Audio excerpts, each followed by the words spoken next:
آج ضرورت ہے، آج ضرورت ہے، آج ضرورت ہے ہر گھر کا فرد اپنے گھرانے کے افراد کو بٹھائے اور اس سے کہے الحمدللہ آج تک یہ گھر مسلمان رہا ہے، بیٹا خبردار تم پیسے کماؤ یا نہ کماؤ لیکن اسلام سے نہیں ہٹنا، بیٹی تم ڈگری حاصل کرو یا نہ کرو خبردار اسلام کو نہیں چھوڑنا، اماں جی اسلام کو نہیں چھوڑنا، اور دیدی جی اسلام کو نہیں چھوڑنا۔ میرے ایمان والے بھائیوں، جب ہم خود دھکیل رہے ہوں مکاتب کو خالی کر دیا، مکاتب کو خالی کر دیا، بچے کے پاس کرکٹ کھیلنے کا الگ سوٹ ہے، میں نہیں کہتا نہیں ہونا چاہیے، ہونا چاہیے، کرکٹ کھیلنے کا الگ سوٹ ہے، ہونا چاہیے، پکنک پر جانے کے لیے الگ سوٹ ہے، نائٹ سوٹ الگ ہے، سردی کا سوٹ الگ ہے، لیکن یہ سر القرآن گھر سے اپنا نہیں لے جاتا ہے۔ جو پڑھاتے ہیں یہاں بہت سارے مکتب پڑھانے والے ہوں گے، وہ میری بات کی تصدیق کریں گے، ہائی فائی گھر کا بچہ، گیزٹ آفیسر کا بچہ، کروڑ پتی کا بچہ مکتب جا رہا ہے، قرآن اپنا نہیں ہوتا ہے، ٹوپی اپنی نہیں ہوتی ہے، قاعدہ اپنا نہیں ہوتا ہے۔ جب قوم اس سطح پر نیچے اتر آئے، جب قوم کا اللہ کے قرآن کے ساتھ یہ معاملہ ہو، جب قوم اسلامیات سے اتنی دور ہوتی چلی جائے، پھر آپ امید رکھیں گے نصرت خداوندی آئے؟ بالکل نہیں آتی ہے، بالکل نہیں آتی ہے۔ نصرت خداوندی لانے کے لیے ضرورت ہے آدمی بیدار مغز ہو، اس کے ذہن میں یہ بات چل رہی ہو میرا گھرانہ کس ڈگر پر چل رہا ہے، جس گھر کا امیر مجھے بنایا گیا ہے۔ کیا فرمایا؟ الا کلکم راعٍ وکلکم مسئول عن رعیتہ، خبردار تم میں سے گھر کے ہر بڑے سے، مدرسے کے ہر بڑے سے، بستی کے ہر بڑے سے، مسجد کے ہر بڑے سے پوچھ ہوگی۔ آج حال عجیب ہے، ایک امام کی پکڑ اس پر ہو گئی، اس غریب نے ابھی شب قدر میں، تازہ واقعہ ہے، ابھی شب قدر میں پورا پارا پڑھ لیا، اس کی پکڑ ہوگی تم نے ایسا کیوں کیا، مسلمان پکڑ کر رہا ہے تم نے ایسا کیوں کیا ہے، کچھ پھٹ رہی سون تو کیا کرو تھی جب پر اوتر پر پڑھ رہا وسلم ترا آج کیا کرو تھی ظلمات سے تھی، کس بات پر پکڑ ہوگی؟ تم نے پارا کیوں پڑھا؟ ایک دور وہ بھی تھا، رسول اللہ غزوے میں چل رہے ہیں، وہاں سرائے نہیں ہوتی تھی، رسول اللہ غزوے میں چل رہے ہیں، راستے میں ٹھہرنے کی ضرورت پیش آئی، ٹیلا تھا غیر ہموار ٹیلا تھا، کچھ نچلا میدان کچھ اوپر کا میدان۔ اللہ کے رسول نے فرمایا بھائی جگہ خطرناک ہے، رات کو جاسوس آ سکتا ہے، دشمن آ سکتا ہے، ہمارے پورے قافلے کو نقصان پہنچا سکتا ہے، لہٰذا 2 آدمی ڈیوٹی کے لیے تیار ہو جاؤ۔ 2 انصار نوجوان تیار ہو گئے، ملائیے آج کے معاشرے کو، اس کو ملائیے، آپس میں جوڑیے، ان واقعات کو جوڑیے اپنے ساتھ۔ 2 نوجوان کھڑے ہو گئے، انصاری نوجوان، ایک کا نام عباد ہے، یہ بھی کھڑے ہو گئے، دونوں جب کھڑے اللہ رسول نے فرمایا اس ٹیلے پر رہو، باقی لوگ سو جاؤ، یہ دونوں نوجوان ذمہ داری لیتے ہیں ہم جاگیں گے، دشمن ہے تو ہم اطلاع دیں گے۔ دونوں جب وہاں پہنچے، دونوں نے مشورہ کیا، دونوں جاگ کر کیا کریں گے، اگر دونوں کو اچانک نیند آ گئی تو قافلے پر بن آئے گی، ایسا کرتے ہیں ایک جاگے ایک سو جائے، ایک سو گیا دوسرا جاگا، جاسوس آیا، اس زمانے میں ٹارچیں نہیں تھی اور اس زمانے میں لائٹیں بھی نہیں تھی، چاند کی ہلکی ہلکی روشنی بھی نہیں تھی، اس نے دیکھا کہ ایک سامنے کوئی چیز ہے، وہ جاسوس اس سمجھنے سے قاصر تھا یہ درخت ہے، یہ آدمی ہے، اس نے تیر مارا، یہ تیر لگا لیکن کوئی حرکت نہیں ہوئی، دوسرا تیر لگا کوئی حرکت نہیں ہوئی، تیسرا تیر لگا تو اس کا خون اس سونے والے نوجوان کے چہرے پر گرا، تب یہ بیدار ہوا، اس نے کہا اللہ کے بندے تمہارا تو پورا پاؤں خون ہی خون ہے، سلام پھیر دو۔ سلام پھیرنے کے بعد پہلا جملہ کیا نکلا نوجوان سے؟ خدا تجھے غارت کرے تم نے میری نماز کو متاثر کر دیا۔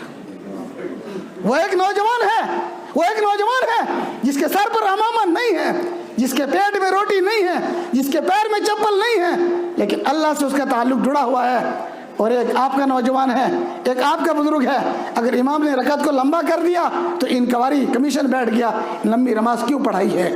میں بلا جھجک کہوں گا